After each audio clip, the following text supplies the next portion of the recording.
தமிழ்நாட்டில் இருக்கிற பெண்கள், பெண் குழந்தைகள் எல்லாருமே பாதுகாப்பா தன்னம்பிக்கையோடு இருக்கணும்.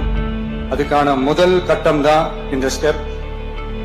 பெண்களுக்கு எதிரான இந்த கொடுமைகள்ல நமக்கு எப்பவுமே 0 டாலரன்ஸ் தான். அதுல ரொம்ப உறுதியா இருக்கிறோம். ஆனா பெண்களை தொந்தரவு செஞ்சுட்டு அப்படியே எஸ்கேப் ஆகி போயிடலாம்னு நினைக்கிறவங்களுக்கு நான் ஒரு வார்னிங்காவே சொல்றேன். பெண்கள் பாதுகாப்பை டிஸ்டர்ப் பண்றவங்க யாரா இருந்தாலும் அது சகிச்சுக்கவே முடியாது. தண்டனைக்கான நடவடிக்கைகள் எல்லாமே போலீஸ் டிபார்ட்மெண்ட்ல இருந்து ரொம்ப கடுமையான ஒரு தண்டனையா இருக்கும், கடுமையான ஒரு நடவடிக்கைகளா இருக்கும்.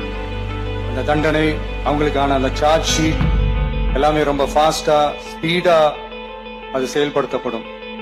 என்ன ஒண்ணு, அந்த ஸ்பீட்ல நிரபராதிகள் யாரும் தண்டிக்கப்பட்டிருக்கூடாது. இதையும் காவல் அதிகாரிகள் மைண்ட்ல எடுத்துக்கணும்.